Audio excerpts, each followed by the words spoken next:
Hello मेरे प्यारे students, तो आई होप कि आप लोग बहुत अच्छे होंगे। और आप लोगों ने जो ये एक हफ्ता मांगा था, कुछ ऐसे स्टूडेंट्स थे जो बहुत देर से ज्वाइन हुए थे। वो लोग कह रहे थे कि भाई हम लोगों को पिछली टारगेट्स जो है कंप्लीट करने हैं, तो उसके लिए थोड़ा सा टाइम मिल जाए। जिन लोगों ने 6 टारगेट्स कंप्लीट कर लिए थे, वो लोग कह रहे थे कि भैया रिवीजन करवा दो, क्योंकि बहुत सारा सिलेबस कंप्लीट हो चुका है और रिवीजन सबसे ज्यादा इंपॉर्टेंट है, ये आप सब लोगों को पता होना चाहिए। देखिए मेरे प्यारे बच्चों, ये चल रहा है फाउंडेशन, और फाउंडेशन में हमारे पास बहुत समय होता है, तो हम एक एक चीज को, चाहे रिवीजन के लिए समय देना हो, चाहे हमें कंप्लीट करने के लिए चैप्टर को समय देना हो, तो हम कितना भी समय देख पाते हैं। लेकिन अभी आप एएलपी सीबीटी 2 में देख रहे होगे, यहां पे टाइम को देखते हुए एक एक, मतलब जो एक टारगेट जा रहा है वो 3 दिन में कंप्लीट करना पड़ रहा है, और फिर 3 दिन में भी 2-2 3-3 मैथ्स के चैप्टर भी कवर करने पड़ रहे हैं। तो क्या ऐसा पॉसिबल है कि कवर हो जाए? हाँ, पॉसिबल है, अगर आप लोगों ने फाउंडेशन कवर कर रखा है तो। देखिए, अब जैसे आप लोगों ने लेक्चर्स देखे, बाकी सारी चीजें की, आप लोग यही चीज जब आपको 45 दिन में, 40 दिन में, 1 महीने में करवाई जाएगी, तब भी आप कर लोगे, क्योंकि आपको उस टाइम पे सिर्फ रिवीजन करना होगा या अपने वीक पॉइंट्स पे काम करना होगा। लेकिन अगर कोई बच्चा चाहे कि उस टाइम पे एकदम से नए तरीके से शुरू करूं, तो कंप्लीट तो कर लेगा, लेकिन उसे जल्दी जल्दी में चीजें कवर होंगी और उतना अच्छे से चीजें समझ नहीं आएंगी जितने अच्छे से आपको आएंगी। तो आपको अगर रिवीजन का समय दिया जाता है, तो उस समय को बर्बाद ना किया करिए, अपने समय को यूटिलाइज किया करिए। आप ही के साथ के एक बच्चे ने इस पूरे एक हफ्ते में अपने पूरे के पूरे 6 टारगेट्स को बहुत अच्छे से रिवीजन किया है, और आपने, हो सकता है कि इस टाइम को बर्बाद किया हो, आपने ये समझा हो कि ये तो मस्ती का टाइम है, मेरे टारगेट्स तो पहले से ही अचीव है। मैं आप लोगों को बार बार समझाता हूं, टारगेट तभी अचीव माना जाता है जब आप टारगेट में 80%, 90% मार्क्स लेके आ जाएं, क्योंकि एक टारगेट है, उसको एक हफ्ते में कंप्लीट करना है, और उस टारगेट में भी आप लोग 80% मार्क्स नहीं ले पा रहे, 70% मार्क्स नहीं ला पा रहे, बताओ फिर आप आउट ऑफ 100 जब पूरे सिलेबस में से पेपर आएगा, कैसे 70-80% स्कोर करोगे, जब आप अभी एक टारगेट में से 80% स्कोर नहीं कर पा रहे। और कट ऑफ तो लगभग लगभग उतनी ही जाती है जितना मैंने आप लोगों को बताया, 70-80 से नीचे तो आप काम भी नहीं होते हैं।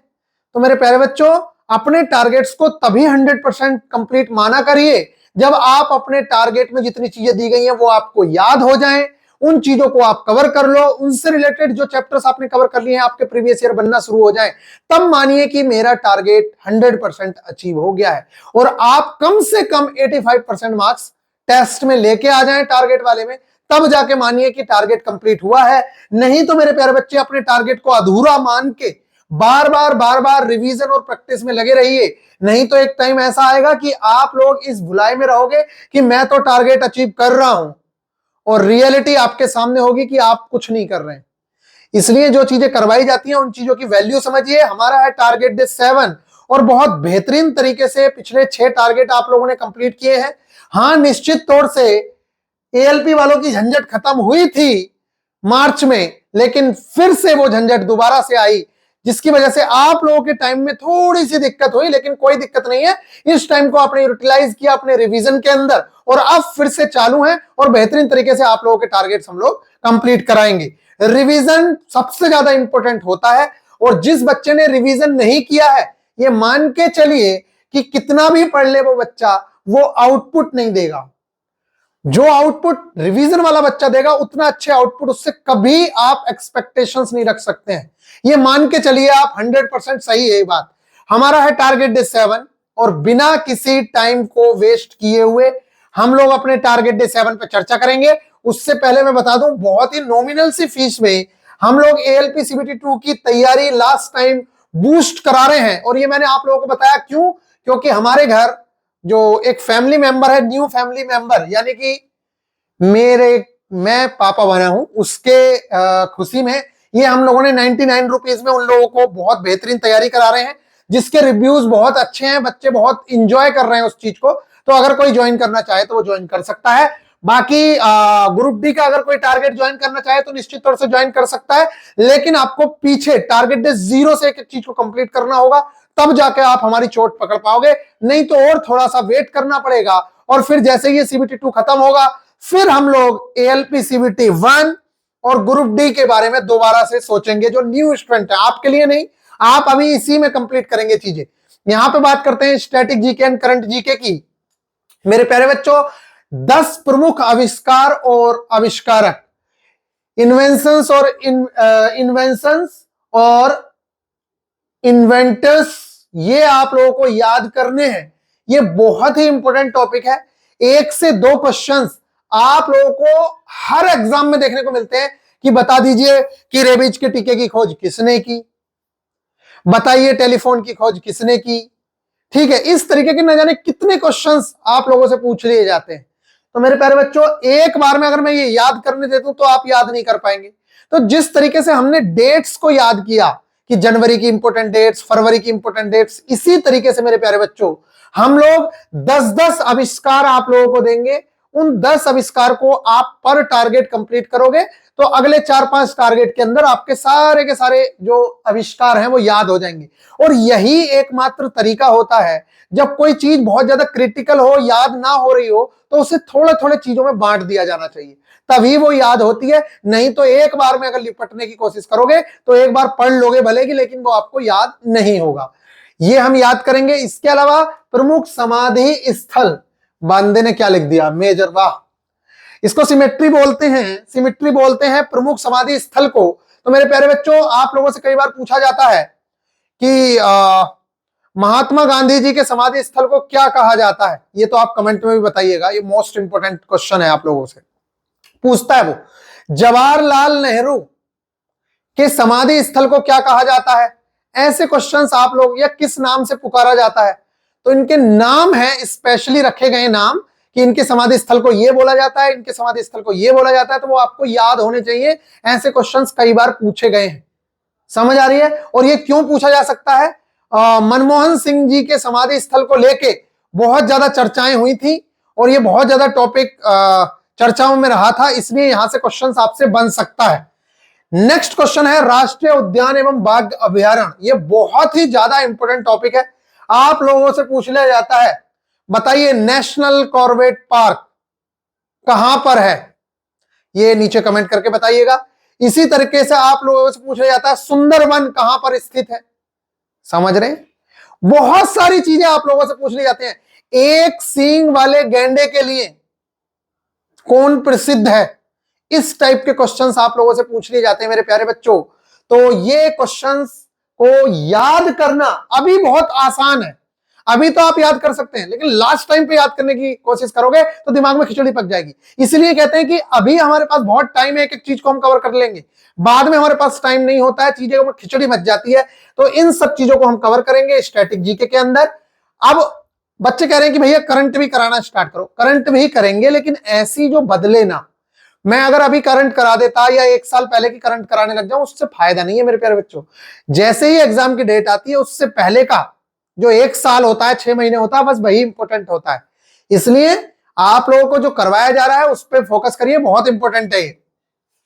क्लास 10th की साइंस एनसीईआरटी का चैप्टर नंबर 11 हम लोग करने जा रहे हैं, ह्यूमन आई, मानव नेत्र। एनसीईआरटी हर बच्चे को पढ़नी है। मैं बार बार कहता हूं, आपका एएलपी सीबीटी 2 का एग्जाम हो, चाहे जेई सीबीटी 1 का एग्जाम हो, चाहे आप लोगों का टेक्नीशियन का एग्जाम हो, आपको इसका पीछा नहीं छोड़ना है, क्योंकि यहीं से भर भर के क्वेश्चंस आने हैं। इसको कंप्लीट करने के बाद आपको इस बुक से अपने क्वेश्चंस की प्रैक्टिस करनी है, प्रीवियस ईयर क्वेश्चंस की। कुछ बेवकूफ क्या करते हैं, लेक्चर देखा और समझ लिया कि सब कुछ कंप्लीट हो गया। ना ना बेटा ना, बहुत गलती करते हो। लेक्चर कंप्लीट करो, थ्योरी कंप्लीट करो, फिर इससे क्वेश्चंस लगाओ उस चैप्टर के जो चैप्टर कंप्लीट हो, और फिर उसके बाद भले ही नाम चेंज हो सकता है। जैसे आप लोगों ने motion and force and laws of motion पढ़ा, तो इसमें motion and force and laws of motion के नाम से भले ही ना हो, लेकिन जो टॉपिक उसके अंदर थे, संवेग था, आवेग था, मोशन था, फोर्स था, वो सारे के सारे टॉपिक्स तो हैं, तो उन टॉपिक्स को करो। वर्क पावर एनर्जी करा, इसमें वर्क अलग दे रखा है, पावर अलग दे रखा है, एनर्जी अलग दे रखा है, तो अलग अलग कर लो। आपको जब पढ़ा है आपने तो इतना तो दिमाग में होगा कि कौन कौन से टॉपिक्स पढ़े हैं, तो उन टॉपिक्स के सारे क्वेश्चंस इसमें दिए हुए हैं, उन क्वेश्चंस को करो। ये आपको एएलपी सीबीटी 2 में भी काम करेगा, टेक्नीशियन में भी काम करेगा, एएलपी में भी काम करेगा, सारे के सारे एग्जाम्स में काम करेगा। इसलिए ये 2 चीजें आप लोगों के पास होनी ही चाहिए। बाकी कुछ हो या ना हो उससे कोई फर्क नहीं पड़ता, एनसीईआरटी हर हाल में फॉलो करनी है। नेक्स्ट है चैप्टर नंबर 6। ये हम क्लास 10th की एनसीईआरटी पे आ गए हैं। देखिए क्लास 9th की एनसीईआरटी में ओनली 2 चैप्टर्स हैं, पहला चैप्टर सेल, दूसरा चैप्टर टिश्यू। जो अगला है डाइवर्सिटी इन लिविंग ऑर्गेनिज्म, वो हमारे यहां से सिलेबस से हट चुका है। अगर आप कहोगे तो मैं बाद में करवा दूंगा, अभी करना मेरे हिसाब से उचित नहीं है, क्योंकि सिलेबस में नहीं है। न्यू एनसीईआरटी के हिसाब से ही एएलपी सीबीटी 1 का पेपर आया, न्यू एनसीईआरटी के हिसाब से ही जेई का पेपर आया, न्यू एनसीईआरटी के हिसाब से ही टेक्नीशियन का पेपर आया। तो पूरी उम्मीद है कि अब न्यू एनसीईआरटी ही फॉलो होगी। तो आप सोचो कि मेरी पुरानी एनसीईआरटी बेकार हो गई, ना बाबू ना, बेकार नहीं हुई है, ये और अच्छी है। आपके पास एक ऑप्शन है कि अगर क्वेश्चन आए तब भी आप कर सकते हो, क्योंकि इसके अंदर वो चैप्टर दिया हुआ है। तो पहले वो करो जो सिलेबस में है, उसके बाद बाकी की चीजें करेंगे। तो मेरे प्यारे बच्चों, चैप्टर नंबर 6 है लाइफ प्रोसेसेस, जैव प्रक्रम। ये हाफ चैप्टर कंप्लीट करना है। आप कहोगे भैया हाफ क्यों? अगर आपके पास टाइम होगा तो हम कंप्लीट चैप्टर कराएंगे, अदरवाइज अगर आपके पास टाइम कम पड़ेगा तो मेरे प्यारे बच्चे हाफ ही चैप्टर कर लेना, कोई बड़ी बात नहीं है। 2-3 चैप्टर हैं। अब आप कहोगे क्या भैया इसके अंदर कुछ नया तो नहीं है? तो मैं आप लोगों को बता दूं, मैंने जो आप लोगों को टॉपिक वाइज चीजें कराई थी ना, अभी थोड़े टाइम पहले मैंने आप लोगों को डाइजेस्टिव सिस्टम कराया, बाकी सारी चीजें कराई। आप लोग पाएंगे कि अब इसके अंदर वही सारी चीजें जो आप लोगों ने पढ़ी हैं, वही डाइजेस्टिव सिस्टम और वही सब चीजें देख लीजिए। यहां ये देख लीजिए, यही सारी की सारी चीजें अभी आप लोगों ने पढ़ी थी ना, वही सारी की सारी चीजें आप लोगों के सिलेबस में हैं। बस आपको एनसीईआरटी की लाइन बाय लाइन पढ़ना है। अब आपको पढ़ना और भी ज्यादा आसान होगा, क्योंकि ये आपके सिलेबस में पहले से था और हमने कंप्लीट कर लिया है टॉपिक वाइज। और अब यहां ये है कि जैसे ही आप जैव प्रक्रम पढ़ेंगे तो इसके अंदर 2-3 प्रोसेस, जैसे कि आप लोगों ने पहला प्रोसेस क्या पढ़ा था, पहला क्या पढ़ा था, पहला पढ़ा था डाइजेस्टिव सिस्टम, तो आपको इसके अंदर डाइजेस्टिव सिस्टम मिल जाएगा। फिर उससे अगला जो सिस्टम पढ़ा था वो भी इसके अंदर मिल जाएगा। नर्वस सिस्टम आपने पढ़ा था, वो अगले चैप्टर में मिल जाएगा। तो घबराने की आवश्यकता नहीं है, ये सब वही चीजें हैं जो मैंने आप लोगों को पहले कवर करा दी है। इसलिए बस आपको एनसीईआरटी जरूर पढ़नी है। मैं कह रहा हूं कि एनसीईआरटी क्यों, मेरे प्यारे बच्चों, जो एनसीईआरटी में डायग्राम्स है ना, जो ये मैं अभी डायग्राम दिखा रहा हूं, ये जो डायग्राम मैंने अभी आपको दिखाया था, ये वाला डायग्राम, इन डायग्राम से मेरे प्यारे बच्चों, ये जो डायग्राम्स है ना, ये वाले डायग्राम हो या इसके आगे जो डायग्राम्स हैं, ये मेरे प्यारे बच्चों सारे के सारे डायग्राम से इतने भर भर के क्वेश्चंस पूछे गए उसने, यहां से ये जो है या ये जो है मेरे प्यारे बच्चों, वो ऐसे क्वेश्चन पूछता है। ये आपको ये खाली दे देगा, ठीक है, और ये पूरा कहीं पे कोई निशान नहीं होगा। यहाँ पे निशान मारेगा, आपसे पूछेगा बताओ ये क्या चीज है, यहां से निशान मारेगा, इसके ऊपर पूछेगा बताओ ये क्या चीज है। यहाँ पे ए लिखा हुआ होगा, यहाँ बी लिखा हुआ होगा, सी लिखा हुआ होगा, या डी लिखा हुआ होगा। आपसे पूछेगा बताओ सी पे क्या लिखा हुआ है, आप बताओगे उसका नाम। तो आपको इसको बना के भी देखना है, क्योंकि यहां से क्वेश्चंस पूछे गए हैं मेरे प्यारे बच्चों। ग्रुप डी 2022 में भर भर के यहां से क्वेश्चंस थे। तो इन डायग्राम्स को बना बना के भी देख लेना कि कौन सी चीज कहां होती है, कहां मुंह है, कहां गुदाद्वार है, कहां पे छोटी आंत है, कहां पे बड़ी आंत है। इसको 1-2 बार रफली बना के देख लेना, क्योंकि यहां से क्वेश्चंस पूछे गए हैं, ये आपको कोई नहीं बताएगा। मैं आप लोगों को बोल रहा हूं, मैथ्स के अंदर profit and loss complete chapter हमें कवर करना है विद प्रीवियस ईयर क्वेश्चंस। अब मैंने लिखा है 2018 से लेकर 2024। तो मेरे प्यारे बच्चों, यही मैं कहता हूं कि जो यूथ की बुक है आपकी, आप बस एक बार प्रॉफिट एंड लॉस जो मैं लेक्चर दे रहा हूं उसको कंप्लीट कर लीजिए, उससे आपके सारे कॉन्सेप्ट क्लियर हो जाएंगे। अगर आप उस चीज को भी बार बार रिवाइज करोगे ना जो लेक्चर में है, तब भी आपका बेड़ा पार है। लेकिन अगर आपने मान लेते नहीं किया वो भी, तब भी मैं आपसे कह रहा हूं मेरे प्यारे बच्चों, आप यूथ पब्लिकेशन की बुक उठाएं, वहां से वीडियो से लेक्चर देख लें, और उसके बाद 2018 से लेकर 2024 आप लेटेस्ट पैटर्न पे आधारित क्वेश्चंस देखें। एक टाइप के 2-3 क्वेश्चंस करें। ऐसा ना हो कि एक ही टाइप के 50 क्वेश्चंस कर लिए, अगले टाइप भूल गए या कर ही नहीं पाए। आप 2-3 क्वेश्चंस करें, 5 क्वेश्चंस करें, 7 क्वेश्चंस करें, उससे ज्यादा ना करें। एक टाइप के इतने ही क्वेश्चन। अभी बात आओ, राम एक काम को 20 घंटे में करता है, श्याम 30 घंटे में करता है, दोनों मिलकर कितने दिन में करेंगे? अब यही सवाल ए इतने दिन में करता है, बी इतने दिन में करता है, दोनों मिलकर कितने दिन में करेंगे? पी इतने दिन में करता है, क्यू इतने दिन में करता है, दोनों मिलकर कितने दिनों में करेंगे? एक्स इतने में करता है, वाई इतने में करता है, दोनों मिल। यार सवाल तो एक ही है। सीता कर लो, गीता कर लो, नरेश कर लो, सुरेश कर लो, सिमरन कर लो, कुछ भी कर लो, क्या फर्क पड़ता है उस चीज से? एक टाइप का एक सवाल, टाइप देख लिया कि हाँ भाई इस टाइप के सवाल ऐसे होते हैं, ठीक है। ऐसे ही 3 वाले का आएगा, एक बार सोल्व कर लिया। ऐसे एक 3 होते हैं, एक बाद में जुड़ जाता है, ठीक है। ऐसे 3 वाला सवाल है, एक छोड़ के चला जा रहा है, ऐसे। तो टाइप करिए बस, उससे आप लोगों को ज्यादा क्लैरिटी आएगी। साथ में 2 प्रैक्टिस सेट लगाइएगा। अब हम लोगों का सिलेबस जो है काफी हद तक कंप्लीट होता चल रहा है, मतलब मैं मान के चल रहा हूं लगभग 50% सिलेबस आप लोगों का होने वाला है, हो ही चुका है लगभग लगभग। तो मेरे प्यारे बच्चों अब हम फुल टेस्ट की ओर भी आगे बढ़ेंगे और प्रैक्टिस सेट्स की ओर भी आगे बढ़ेंगे। ठीक है, जो आप लोगों को प्रैक्टिस सेट वहां दिख रहे हैं वो सारे के सारे प्रैक्टिस सेट आप लोगों को लगवाए जाएंगे। रीजनिंग में अगर मैं बात करूं तो क्लोक complete chapter with previous year question 2018 to 2024 वाले क्वेश्चंस मैंने आप लोगों को सेंड कर रखे हैं, प्लस 2 प्रैक्टिस सेट, ये हम लोगों को कंप्लीट करना है। ये आपके सिलेबस का पार्ट है। अब आप कहोगे क्लोक, तो मेरे प्यारे बच्चों देखो हमारे यहां जो सिलेबस में है ना, हमारे यहां सबसे ज्यादा सवाल यही पूछे जाते हैं, बताओ 7:35 पर क्या कोण बनेगा। अब आप कहो कि भैया क्या 7:35 ही पूछे, अबे एक बार टाइप सीख लो कि किस टाइप से करना है ऐसा क्वेश्चन। 7:35 पर कितने डिग्री का कोण बनेगा, आपको 9:35 पूछे, 12:35 पूछे, 4:35 पड़े, इससे क्या फर्क पड़ता है। हमने एक बार टाइप सीख लिया, अब हो जाएगा। मैं तो ऐसे ही करता था, कॉन्सेप्ट क्लियर कर लो, क्वेश्चंस की भरमार हो जाएगी, कितने भी क्वेश्चंस कर लोगे। अगर आप क्वेश्चंस के पीछे भागोगे कि यार ये 7:35 था, ये 9:35 है, ये 12, अरे क्या मतलब है यार, एक टाइप आ गया आपको, हो गया काम। समझ गए आप लोग। इसी तरीके से मेरे प्यारे बच्चों नेक्स्ट जो इसका टाइप है, जो क्वेश्चन पूछता है वो ये पूछता है, बताओ 7 बजे और 8 बजे के बीच दोनों सुइयां 90 डिग्री के कोण पर कब मिलेंगी। समझ रहे हो, 7 और 8 के बीच दोनों सुइयां 45 डिग्री का कोण कब बनाएंगी। समझ रहे हो, इस टाइप के क्वेश्चंस आपसे पूछे जा सकते हैं।